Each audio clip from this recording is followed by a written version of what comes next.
We did it. We made a fence. And now we're going on vacation. Well, Not yet. That was Jinx good. padlock. You want me to go?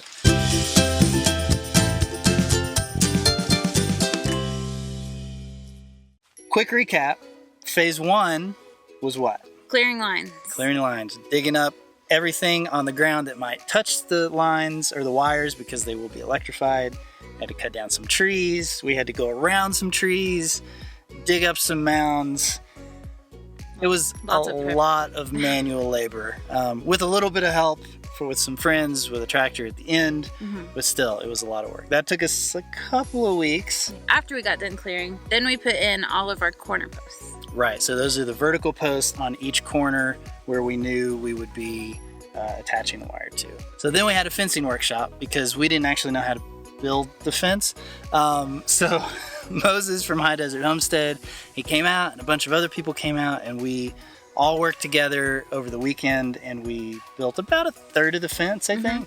And so he kind of showed us each step of the process, which was really important because we had no idea. We were going to have to finish it ourselves. After our fencing workshop, then it was up to us to complete the entire fence. Yeah, so we're going to take you through sort of step by step the process of how we finished it and really just how you're going to put a fence up like this. So in case you don't know, it is a 9-strand, high-tensile electric fence.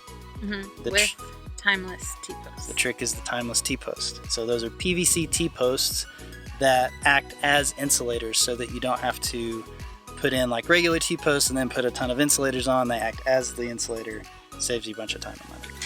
Now, we put in wooden corner posts because we like the way they look, but it did require us to do a ton of extra work, and we'll get into that in a minute. But we made it through 2 weeks.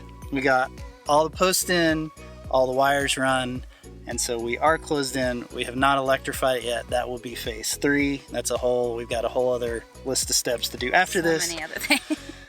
But we're trying to focus on the good thing, yeah, the which good thing is we're closed in. We're closed in, yeah. Let's talk about the steps. All right. Step 1, corner post. We are officially on our own. So what we are doing is we're doing our A-frame posts and we're putting our T-posts in. So right now we're going to talk about how you do a corner post. So we've already set these vertical posts in, and what we're going to do is take a smaller post, the 5/6 post, and we're going to run it at a 45 down into the ground. So the first step is we mark about 44 inches up, and then we set the post kind of in place.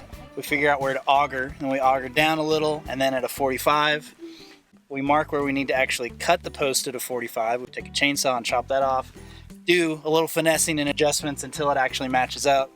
Then we screw it in with a timber lock, and then we run a wire at the bottom and connect it and twist it so that it creates a triangle shape, and then we concrete the base in, and we're good to go.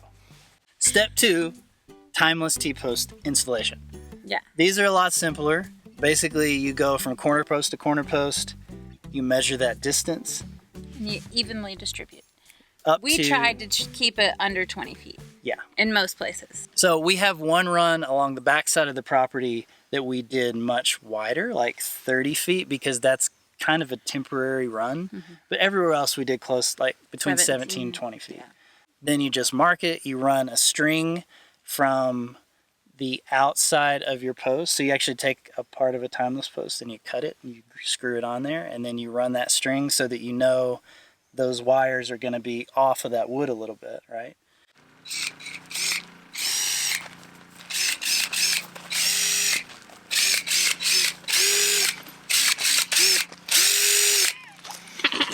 And then you install the T-post right on that line. Pound them in with a sledgehammer or with a T-post driver. And we did that like 100-something times. We used 101 T-posts. We pounded 101 T-posts. Yeah, it was a lot of T-posts. But that part's pretty easy. You just got to space it out, make sure it's right on the line, and then get them in there about 12 inches. For our soil, I think actually marked on the post is closer to 2 feet, right? It's 18 inches. 18 inches, yeah. Step 3, we have 3 gates. We've got the main entrance, the back cave, which is sort of our side unofficial entrance, and then we have a walk-through gate over on the far side of the property so that we can get to our other parcel, which we did not fence in as part of this project. So that just basically meant making sure that those corner posts were in the right spot and then just installing them. It wasn't really that hard. Moses showed us how to do the first one. Just get it level. Yeah, it's really not hard. It's not bad.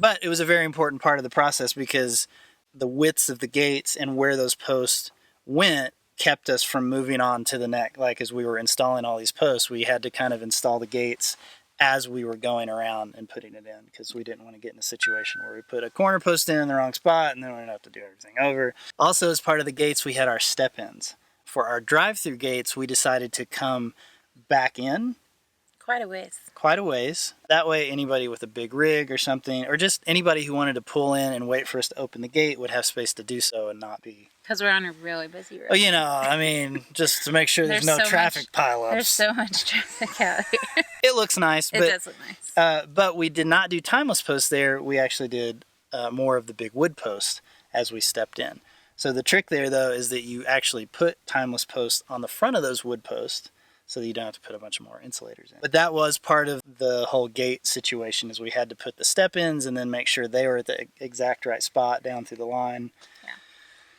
Yeah. This is so much work. It was so much work. Good. I know. We built a fence. I keep looking at it and I'm like, dude, we built a fence. I can't believe we built a fence. I know. The final step was by far the biggest one. So all those other steps, that took like a week. Right. This last step also took a week because it was so much work. Well, we spent the last week putting all the posts and all the corners in. We're done with the auger. So if I never have to see the auger again, I will be happy. Except we will, because I have another project for you. Later. So now that we've done that, we still have to run all the lines. 9 strands on each line, and there's a lot of lines left. I don't remember. I think like 8 or something like that. So we're gonna do one whole run today, all 9 strands, see how long it takes, and then do our math and figure out what we have left to do. You ready, Ada? You ready? Let's do it.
It was a lot of work. So part of the reason it took a lot of work is that we ran 9 strands instead of like the 5 that you usually run. But also because we have the wood posts instead of the timeless corners, which means we had to install so much time. The insulators on each corner. So we did the math. Do you have the math? I have the maths. So here's how it works. Basically, for each line, You wrap it around one side, you tie it off, then you wrap it onto an insulator, and then you wrap the other side of the insulator, run it all the way to the other side, do the same thing. So 6 wraps per line times 9 lines is 54 wraps wrapping high tensile wire per run. Yeah, per run, and we have 13 or 14 runs. 13 times. So what is that? What's the math? That's 702 wraps. It was ridiculous. It was so much work. Even with the tool, we weren't doing it like Moses with his hand, like right. We used a tool. We got some wrapping tools, and we were still doing it. I mean, you're still doing it by hand, but you're not actually like grabbing the wire and manhandling it. But then what you do after that is you take the remaining. So you want some slack in that wire, and you cut it, and you put each end into a gripple, and then you pull it tight. And so then when you get all 9 of them done, you go back through with your gripple tool, and you tighten it up so that your tension is even across all 9 wires. Yeah. So how long did it take us to do one run? It was about 1 hour per 3 lines, so at least 3 hours. I'd say 3 to 4 hours per run. Yeah. So it took us all week. Like I was working in the morning, and then we would work all afternoon into the evening every day. And Ashley and the kids were getting up early in the morning and working on it when I was doing my regular work stuff. And it was a lot. The kids were awesome. They helped so much. Oh my gosh, yeah, it was amazing. And by the end of it, they were like, "We're gonna get this done." They were like, "Are we working on it? Are we gonna finish it?" Like they were so ready to be done with it.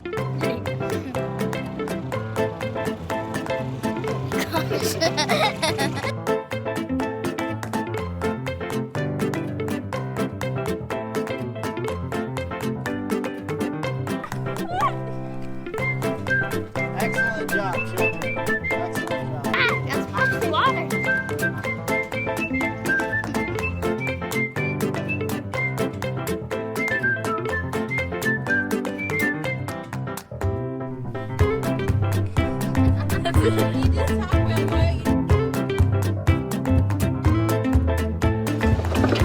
I'm crazy.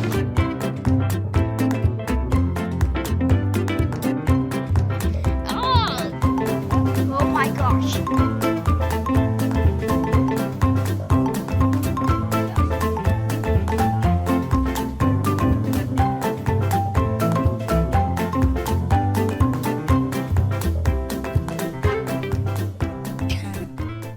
Friday night, like it was pretty much dark, and we finished the last line, and we were like, "Yes!"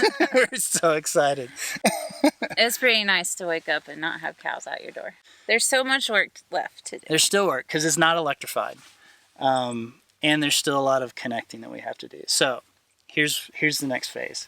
First, we have to go clean up all our trash. While we're doing that, we're gonna do another run through on clearing because it's rained and things keep growing up. Also, I kind of like being able to walk it on the inside, so we might kind of work on a little path. You know how we could have walked it on the inside better? How? Is if a tractor had done all this prep work for us. Yeah, that's true. Whose idea was that? Was your was idea. that someone's? It was your idea. It was a mine. good. Yeah. The next step is every place that we put a gripple in and we tightened it, there's wire hanging off on each end, and so you actually have to take each of those and wrap them so that they're not hitting the next wire down. And so again, we have 9 strands. That's 18 more wraps per times 13 is like 200 something more wraps. I'm not looking forward to that at all. The next step is electricity. Then we got a little cleanup to do visually. So all of our tall posts, the corner posts we put in, we will chop off to a more manageable height. We'll repaint the tops. And then the last thing we have to do is we got to add some cattle panel to our gates. So we're super excited. Phase 2 is done. We're so thankful for Moses for coming out and for all the lovely people that showed up for the fencing workshop and everybody that has sort of mentored and taught us and showed us how to do this stuff, because we never could have done this ourselves. And now we're looking at it and we're just kind of amazed that we were able to do this. Like it looks good, it works. And it allows us more time and freedom to think about our building. Yes, this was a huge mental block keeping us from really moving forward with a whole lot of different projects. And so now that we're fenced in, we can really start to explore some fun stuff. This is the end of our prep work phase on the property. And now we get to move into The building. actually building like a homestead. This has all been about just making this area livable for us while we build the homesteads. Right. So now Comes the fun part. now we get to have fun. Yes. So there will be a phase 3 of the fence. Yes. And we will show that to you next time. But that's it for this week. There's gonna be lots more fun stuff coming up, and we hope you'll subscribe and hit the little notification bell thingy. We would love to have you following along with this. So we'll see you later.